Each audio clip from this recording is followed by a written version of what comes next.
आज एम्स पटना के प्रथम दीक्षांत समारोह का आयोजन हुआ है और इस अवसर पर महामहिम राष्ट्रपति आदरणीय श्रीमती द्रौपदी मुर्मू जी उपस्थित हुई हैं। इसके लिए मैं उनको बधाई देता हूं, उनका अभिनंदन करता हूं। और यहाँ पर उपस्थित हैं बिहार के महामहिम राज्यपाल श्री राजेंद्र विश्वनाथ आर्लेकर जी और स्वास्थ्य एवं परिवार कल्याण विभाग के माननीय केंद्रीय राज्य मंत्री डॉक्टर भारती प्रवीण पवार जी अभी बोली हैं। और यहाँ पर उपस्थित हैं पाटलिपुत्र के माननीय सांसद श्री राम कृपाल यादव जी। हम देख लिए आपको, इसलिए आपका नाम ले रहे हैं। और फुलवारी के माननीय विधायक श्री गोपाल रविदास जी, पटना एम्स के माननीय अध्यक्ष प्रोफेसर डॉक्टर सुब्रत सिन्हा जी, सासाराम रोहतास के माननीय सांसद श्री छेदी पासवान जी,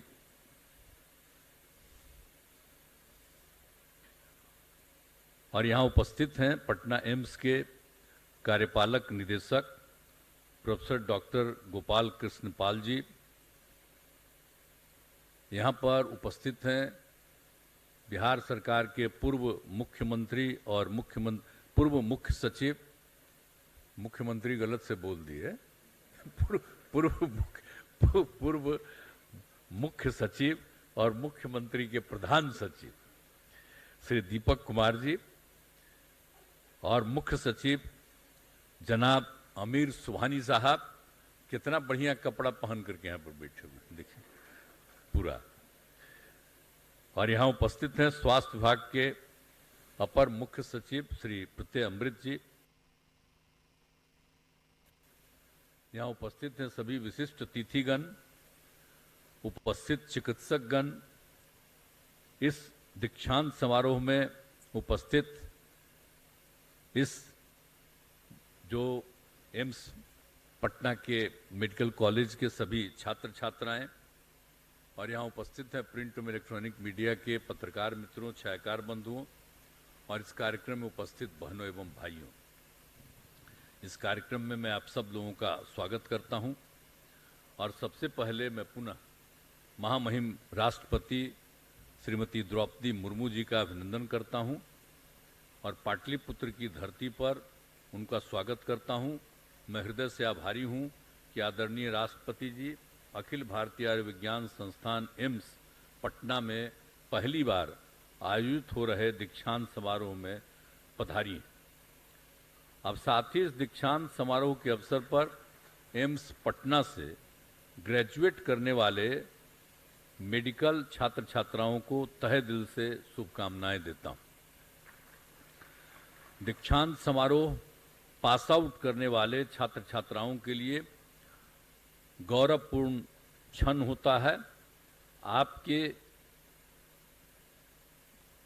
कठिन परिश्रम एवं अध्ययन के बाद यह विशेष पल हासिल हुआ है और मुझे आशा है कि आप अपने मेडिकल की शिक्षा का उपयोग समाज एवं राष्ट्र हित में करेंगे। अब आप लोगों को पता ही है अभी, और हमको तो जो याद है हम इसलिए कह देना चाहते हैं, 2003 में तत्कालीन प्रधानमंत्री श्रद्धेय अटल बिहारी वाजपेयी जी और उनके कैबिनेट में भी हम मंत्री थे, तो उसी समय श्रद्धेय अटल बिहारी वाजपेयी जी के कार्यकाल में अखिल भारतीय आयुर्विज्ञान संस्थान नई दिल्ली के तर्ज पर देश में 3 नए अखिल भारतीय आयुर्विज्ञान संस्थान एम्स की स्थापना की स्वीकृति दी गई थी और उसमें एक एम्स पटना में निर्धारित करने का निर्णय हुआ था। ये उसी समय की बात है। तो जरा सा अटल जी का बतवा को पूरा याद रखे रहिए, जब शुरू कब से हुआ था। और जब एक बार शुरू हो गया तब बाद में तो बहुत कुछ हो रहा है। तो जो मंत्री भी थी उसको कम में बोल रही थी। याद करिए जो उन्होंने किया, और उन्होंने पटना के लिए सोच लिया कि यहाँ पर भी हम करेंगे। और आपको मालूम है जो दिल्ली में एम्स कब बना? सबसे शुरू में बना।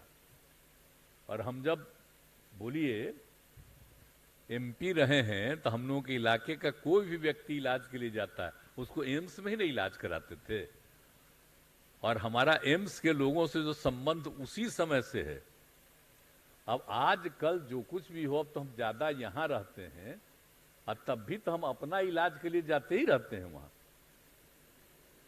तो हमारा तो सब लोगों से रिश्ता है। लेकिन जब पटना में भी एम्स बन रहा है तो हम पटना में एम्स बनाने के लिए कितना घूमे हैं। अब जितने पुराने लोग हैं और यहाँ के लोग हैं, सबको पता है, आ करके एक एक चीज को देखना।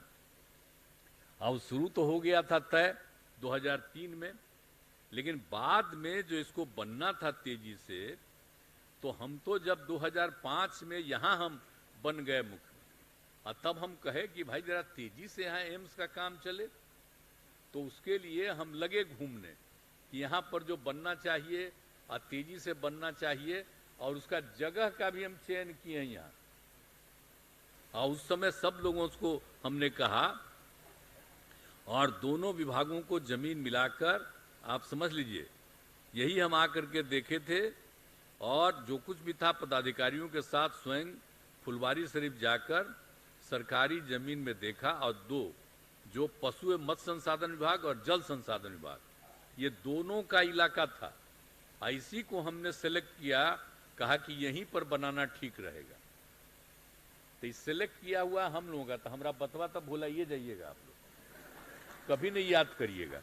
आई जितना मीडिया वाला है कभी नहीं चर्चा करेगा।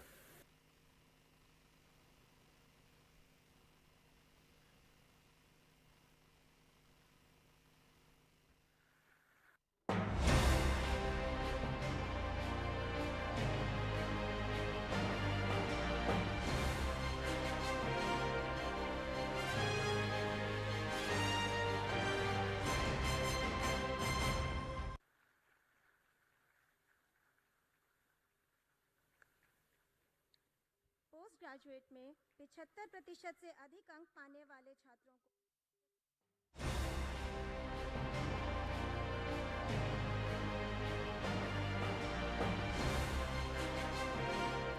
ऐसा ना हो कि न जानिए कैसे बना।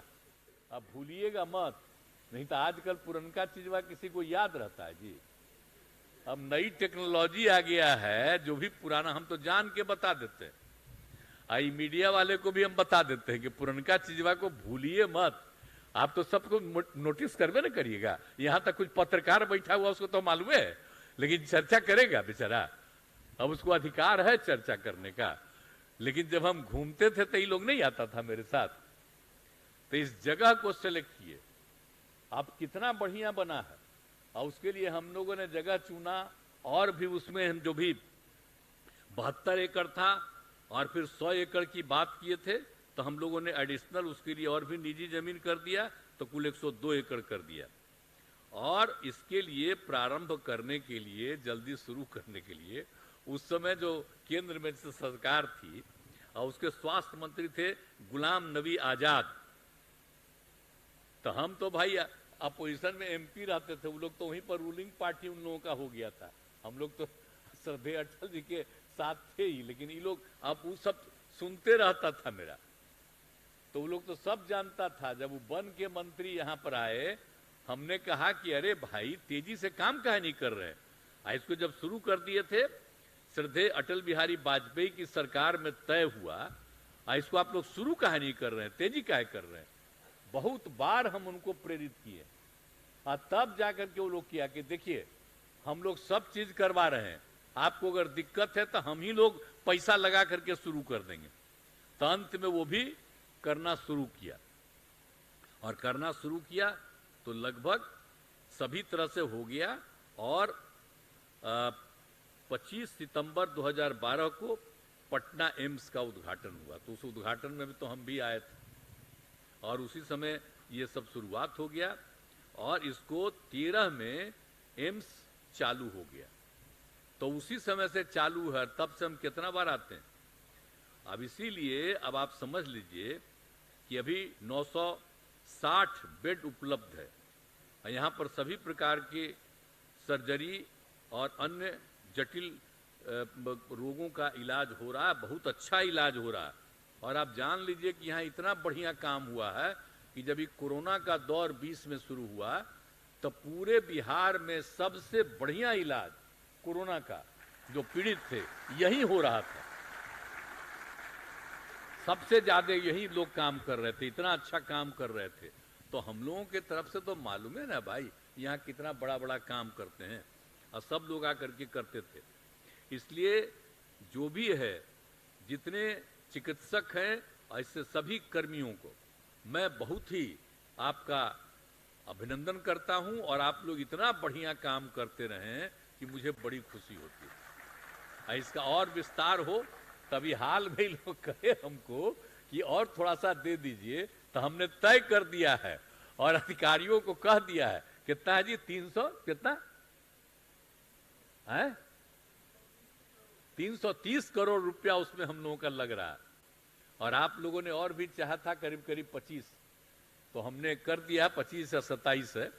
तो उसके लिए हम लोगों ने बगल का तय कर लिया है, वो भी आप लोगों को हम लोग अलॉट करने वाले हैं। और आपको उसको और भी इसके साथ घिरने, इसमें और कोई चीज की जरूरत होगी, उसके लिए भी राज्य सरकार की तरफ से आपको सब सहूलियत हम लोग करवा देंगे, ताकि ज्यादा से ज्यादा आदमी का यहाँ पर इलाज हो सके। तब मेरा बात मत कभी करिएगा, लेकिन हम सब मदद आपको करते रहेंगे।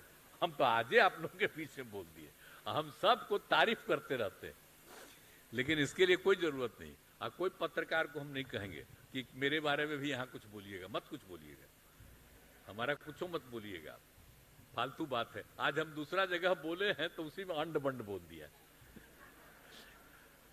वहां पर हमारा जो पुरनिका साथी है यहीं पर बैठे हुए ना अभी, तो उस समय भी बहुत लोग बैठे हुए थे, तो हम उसी समय उनको कहे अरे याद न है भाई, यहाँ पर जो किए थे आप साथे थे, भुलाइएगा नहीं। तो बेचारे ताली बजाने लगे।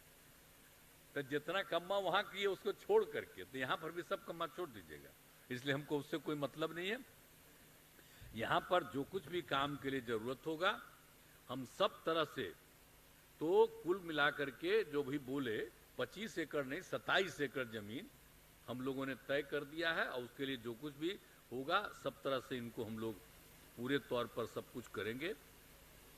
और एक चीज जो हम लोग यहाँ पर देखते थे ना कि सब जगह एम्स में जो चिकित्सा के लिए आते हैं तो उनके परिवार के लोग भी रहते हैं, बेचारा बाहर खड़ा रहता है। तो उसी समय हमको लगा कि नहीं साहब, यहाँ पर पटना एम्स से लेकर एक जो कुछ भी है बगल में एक हम लोग बनवा दें यहाँ पर।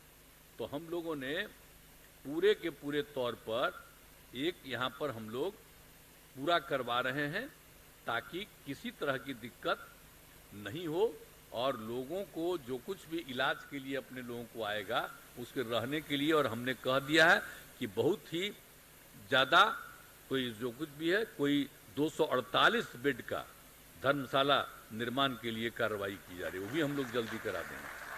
तो ये सब काम आपके हित में करेंगे, जो कुछ भी संभव है हम लोग सब तो देख ही रहे हैं। अब आने जाने के लिए किसी को दिक्कत नहीं हो तो एक एक चीज न बनवाए हैं। अभी सब लोगों को लाया गया है, राष्ट्रपति आए, सब आए, कौन रास्ता से आए आप सोच लीजिए। अब कब बनवाए? 12 एकड़ एलिवेटेड हम बनवाए, और यहाँ पर तो सामने बैठा हुआ है अधिकारी हमारा।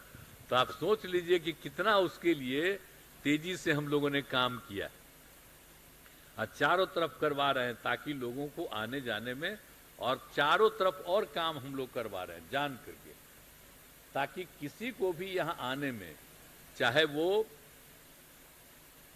बाहर का हो, उत्तर बिहार का हो या दक्षिण कहीं का भी इलाके का हो, उन सब लोगों को यहाँ कोई आना चाहे उसको आने जाने में सहूलियत हो, उसके लिए भी हम लोग सब काम कर रहे हैं। तो इसीलिए ये सब काम तो हम लोग करते रहेंगे। आप लोगों को जब भी मदद करे, जैसे एक बार मुझको कह दिए, वैसे ही अगर आपको लगे कि पूरे इलाके में जो है, जो यहाँ पर का एम्स के लिए और किसी तरह की सहूलियत की जरूरत है, राज्य सरकार पूरा का पूरा आपका सहयोग करेगी, आपको मदद करेगी। हम इतना आपको कह देना चाहते हैं, आश्वस्त करना चाहते हैं। और आज के इस अवसर पर आपने मुझको भी बुलाया, इसके लिए मैं आप सब लोगों को बहुत बहुत धन्यवाद देता हूं। और यहाँ पर जो महामहिम राष्ट्रपति जी के यहाँ पर उपस्थिति से मैं पुनः आभार व्यक्त करता हूं। और आपने इस अवसर पर उपस्थित होकर कार्यक्रम की शोभा बढ़ाई और बड़ी लोगों को खुशी हुई है। आप जब यहाँ पर हुआ है तब पहली बार ना आ रहे हैं, तो इसीलिए महामहिम राष्ट्रपति जी उपस्थित हुई हैं, तो बड़ी सब लोगों को खुशी है कि आप आ गई हैं। तो इसी तरह से यहाँ पर उपस्थिति हो रही है, तो इसके लिए मैं आपका अभिनंदन करता हूँ। और इस दीक्षांत समारोह के दौरान डिग्रियां प्राप्त करने वाले सभी छात्र छात्राओं को बधाई देते हैं और उनके उज्जवल भविष्य की मैं कामना करता हूं। खूब आगे बढ़िए और खूब तरक्की करिए, यही है। और यहाँ पर जितने लोग यहाँ उपस्थित हैं, मैं आप सब लोगों का अभिनंदन करता हूं और इस पर मौका मिला, इसके लिए मुझे खुशी है। बहुत बहुत धन्यवाद।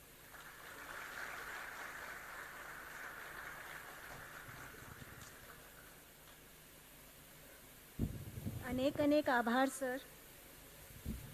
मेरा अनुग्रह है बिहार के माननीय राज्यपाल महोदय से कि वे अपने आशीर्वचनों से छात्रों और इस सभा को लाभान्वित करें।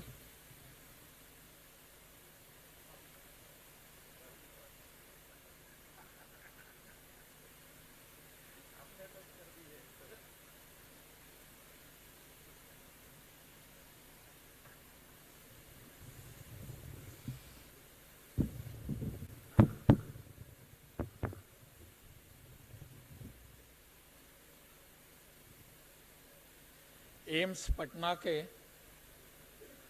प्रथम दीक्षांत समारोह में हम सबका सौभाग्य है परम आदरणीय राष्ट्रपति जी स्वयं उपस्थित हैं। बिहार का राज्यपाल और प्रथम नागरिक इस नाते मैं परम आदरणीय राष्ट्रपति द्रौपदी मुर्मू जी का हार्दिक स्वागत करता हूं।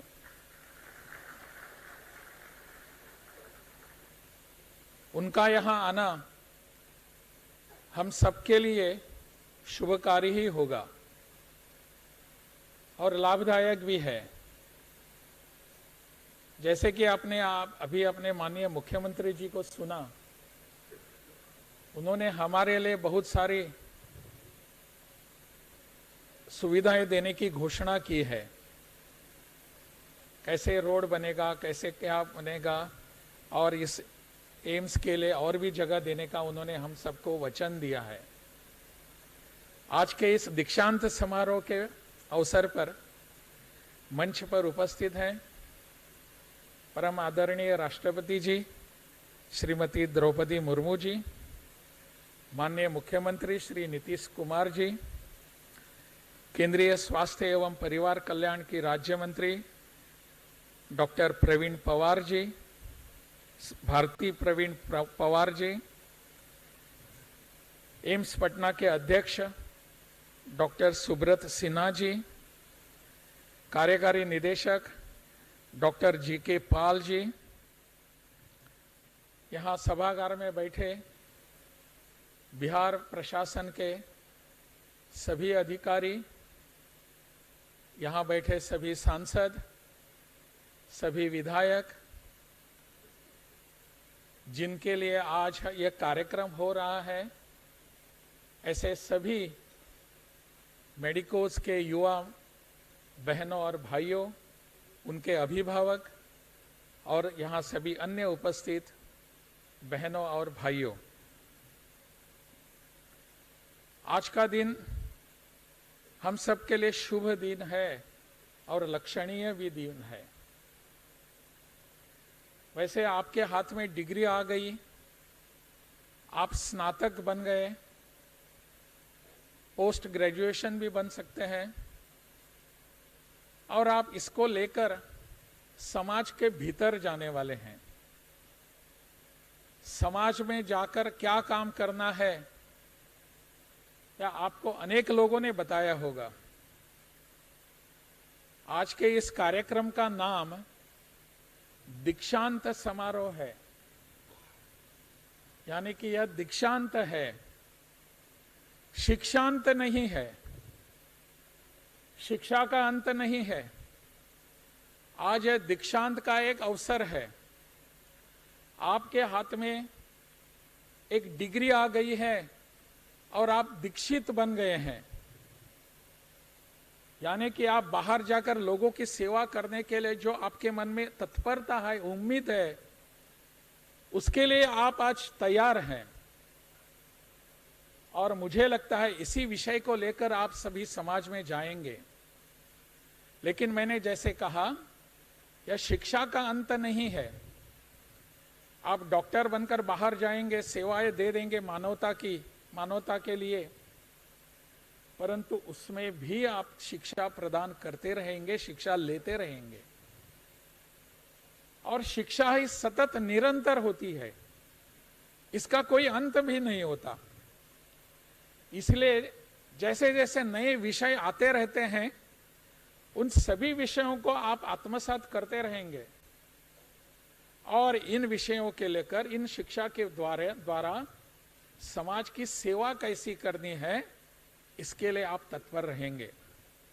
मैंने कहने की बात नहीं है।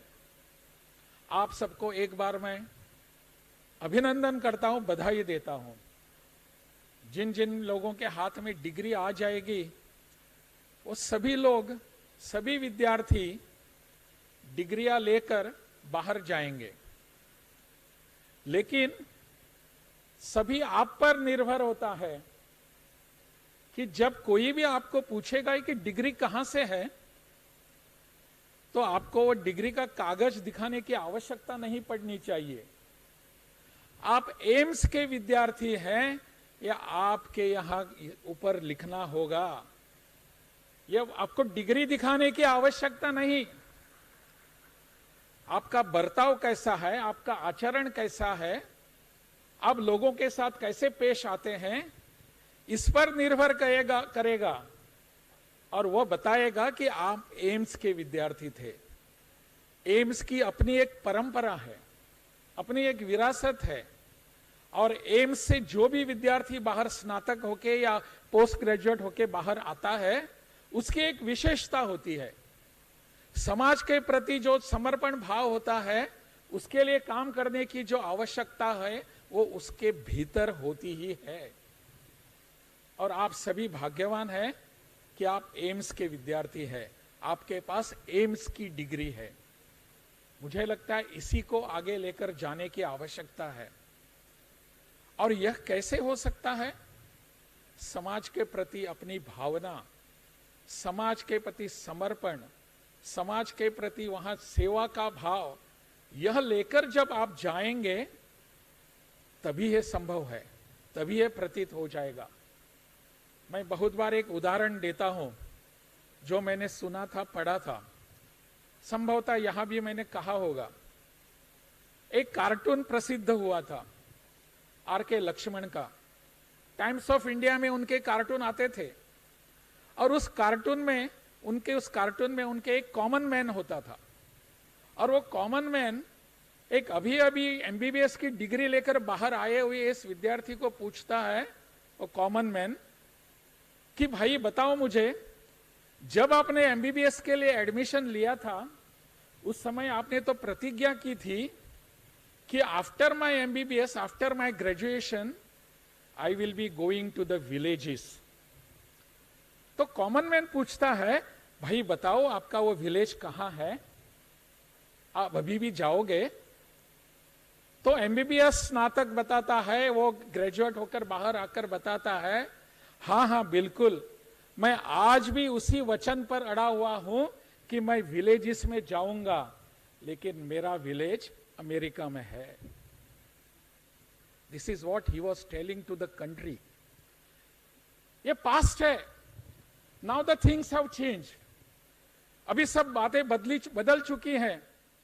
आप सब ऐसा सोचते हैं, ऐसा मैं मानता नहीं।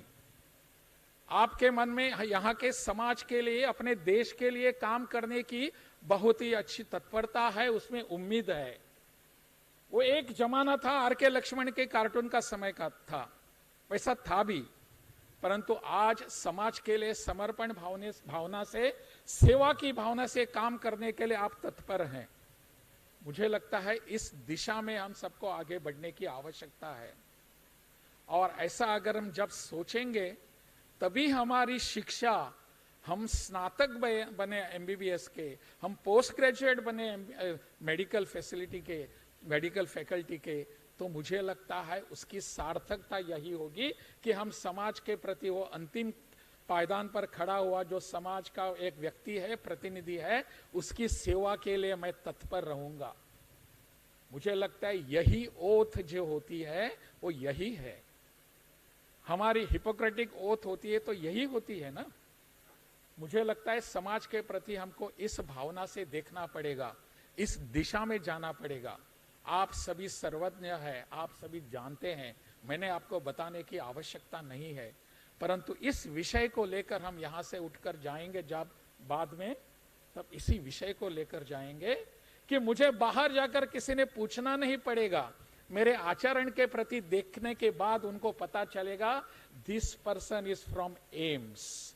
एम्स की अपनी ये जो विरासत है उसको हमको बढ़ाए रखने की आवश्यकता है, उसको बढ़तर करने की आवश्यकता है, और सेवा भाव एम्स का ब्रीद वाक्य है, इसलिए इसको लेकर हम आगे बढ़ेंगे। इतना ही मैं कहूंगा। हम सब परम आदरणीय राष्ट्रपति जी का आशीर्वचन सुनने के लिए तत्पर हैं, और इसलिए मैं यहाँ ज्यादा देर खड़ा नहीं रहूंगा। बहुत बहुत धन्यवाद। धन्यवाद माननीय। अब मैं विनम्र आग्रह करूंगी इस समारोह की मुख्य अतिथि माननीय राष्ट्रपति महोदया से कि वे दीक्षांत सभा का संबोधन कर नव स्नातक छात्रों का मार्गदर्शन करें।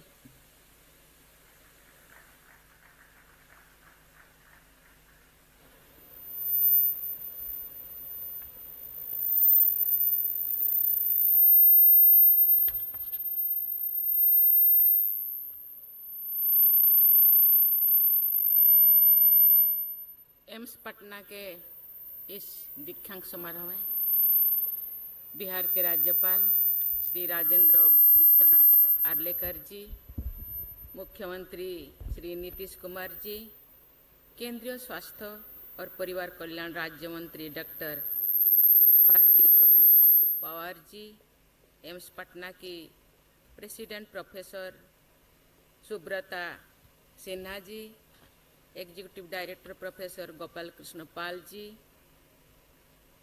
यहाँ उपस्थित जनप्रतिनिधिगण, गणमान्य अतिथियों, प्यारे विद्यार्थियों और देवियों और स्वजनों, सभी को मेरा नमस्कार। आज इस दीक्षांत समारोह में आप सबके बीच आकर मुझे प्रसन्नता का अनुभव हो रहा है। सबसे पहले सभी स्वर्ण पदक विजेताओं और उपाधि प्राप्त करने वाले विद्यार्थियों को मैं बहुत बहुत बधाई देती हूँ। आज का दिन आप सबके लिए बहुत खुशी का दिन है। आज आप सबको वर्ष की परिश्रमों का फल मिला है। मैं आपके अभिभावकों और माता पिता को भी बधाई और शुभकामनाएं देती हूँ। आज एम्स पटना का पहला दीक्षांत समारोह है। आज का दिन इस संस्थान और यहाँ के हर विद्यार्थियों के लिए गौरव का भी दिन है। डॉक्टर की उपाधि मिलने का क्षण हर विद्यार्थियों के लिए बहुत ही महत्वपूर्ण और गौरवमय क्षण है। मुझे इस बात की खुशी है कि आज उपाधि पाने वाले विद्यार्थियों में से जो बताया गया है 55% से अधिक लड़कियां हैं और मंच पर गोल्ड मेडल और सर्टिफिकेट ऑफ मेरिट प्राप्त करने वाले विद्यार्थियों में से भी अधिक लड़कियां हैं।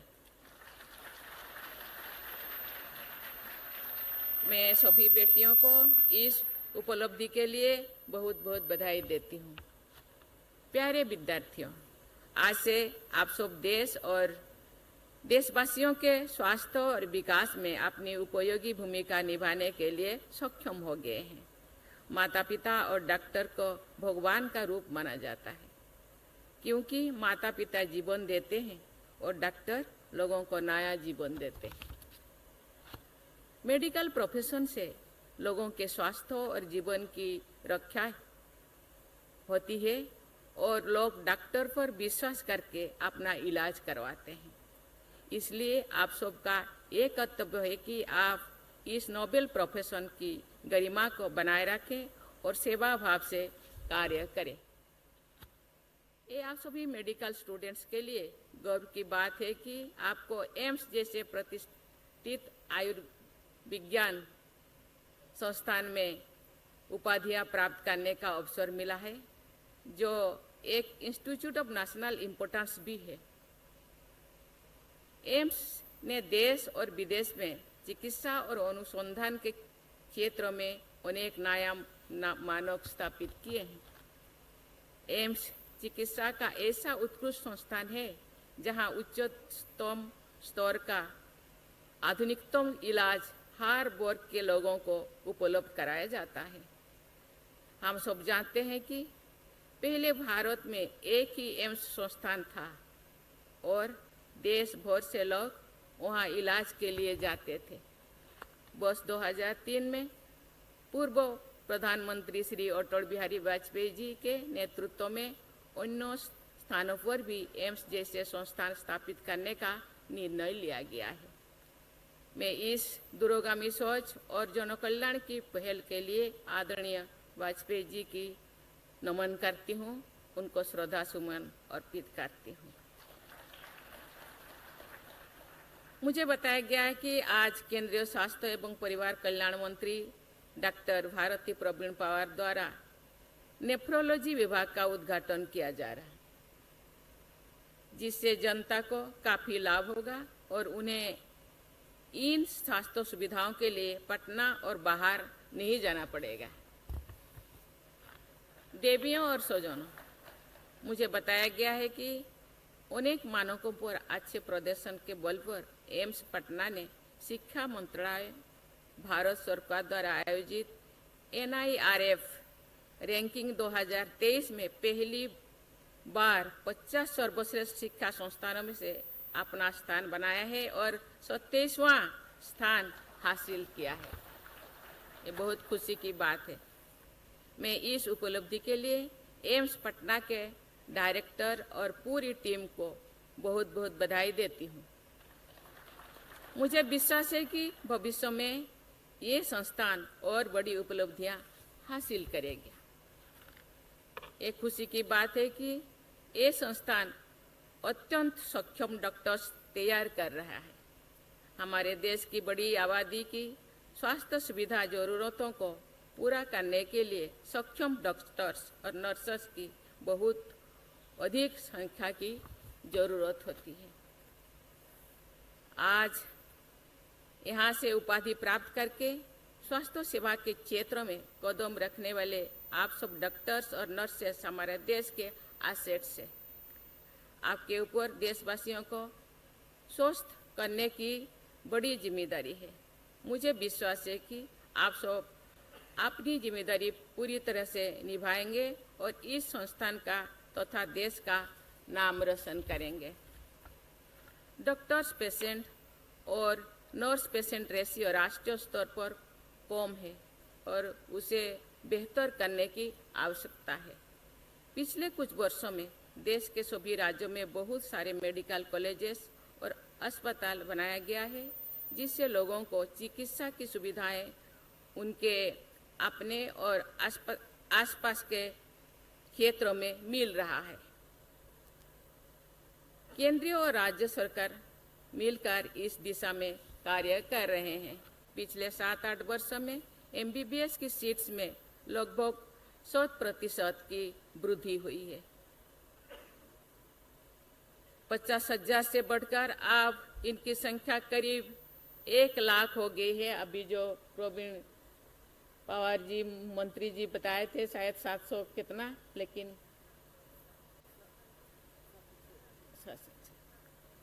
प्राइवेट सेक्टर और नॉन गवर्नमेंट संस्थाएं भी स्वस्थ और विकसित विकास के निर्माण में पूर्ण रूप से सहयोग दे रही है। देवियों और स्वजनों, आज हम होलिस्टिक वेलनेस की बात कर रहे हैं।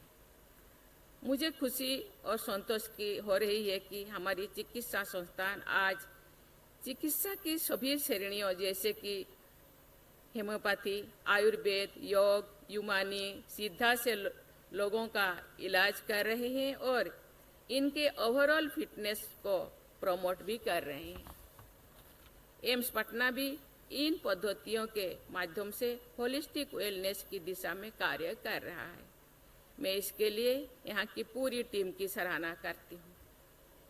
मैं ये भी कहना चाहूँगी कि मेंटल हेल्थ के क्षेत्र में भी एम्स जैसे प्रतिष्ठित संस्थानों को और अधिक रिसर्च करनी चाहिए और अन्य संस्थानों को भी मेंटल हेल्थ एजुकेशन और इससे संबंधित ट्रीटमेंट सिस्टम सेटअप करने के लिए गाइड करना चाहिए। मुझे ये जानकर प्रसन्नता हुई है कि एम्स पटना सबसे गरीब और अंतिम व्यक्ति तक स्वास्थ्य सेवाएं पहुंचा रहा है। मैं आप सभी डॉक्टर्स और यहाँ के सारे स्टाफ की सराहना करती हूँ जो मरीजों की सेवा के लिए दिन रात बिना थके काम कर रहे हैं। मुझे ये भी बताया गया है कि आयुष्मान भारत योजना के अंतर्गत भी एम्स पटना में बहुत सारे गरीब मरीजों का इलाज हो रहा है, जिससे सब लोगों तक तो quality and affordable medical care पहुंचाने के सरकार के प्रयास में बहुत मदद मिल रहा है। देवियों और स्वजनों, मैं इस अवसर पर लोगों की निरंतर सेवा करने के जज्बे के लिए देश के सभी डॉक्टर्स, नर्सेस और अन्य मेडिकल प्रोफेशनल्स की सराहना करती हूँ। मैं सभी देशवासियों की ओर से आपको धन्यवाद देती हूँ और आपका तथा आपके परिवारजनों का आभार व्यक्त करती हूँ। अंत में उपाधि और स्वर्ण पदक प्राप्त करने वाले सभी डॉक्टर्स और नर्सेस को मैं फिर से बधाई देती हूँ और आपके उज्जवल भविष्य के लिए मंगल कामना करती हूँ। आप सदा ही उत्साह से देश और देशवासियों की सेवा करते रहिए और सबका दिल जीतते रहिए और सेवा में लोगों का कहते हैं था service to mankind is service to God. आप ऐसे प्रोफेशन में जा रहे हैं कि लोग उस टाइम आते हैं, मैं एक दो बार भी कहीं कहीं बोल चुकी हूँ, जो परेशान होते हैं अपने आप को आपके हवाले कर देते हैं, क्योंकि आप जीवन रक्षक है, जीवन दाता है। इसीलिए यही भावना से बहुत हम राज्यपाल जी ने, मुख्यमंत्री जी ने बहुत अच्छी अच्छी बात बोले। केवल क्योंकि आप एम्स के स्टूडेंट्स हैं, एम्स का खुद का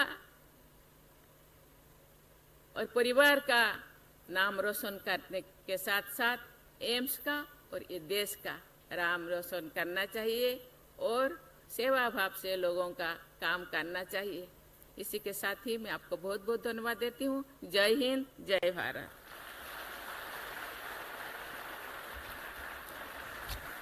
धन्यवाद राष्ट्रपति महोदय।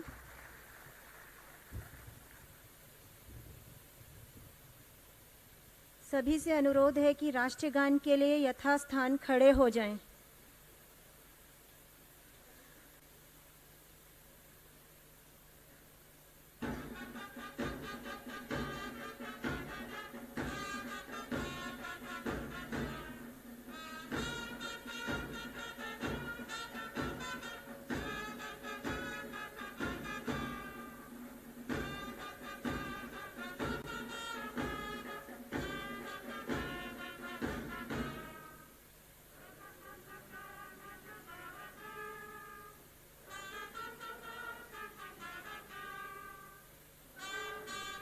जय गाथा जनगण मंगलदायक, जय हे भारत भाग्य विधाता, जय हे जय हे जय हे जय जय जय जय हे।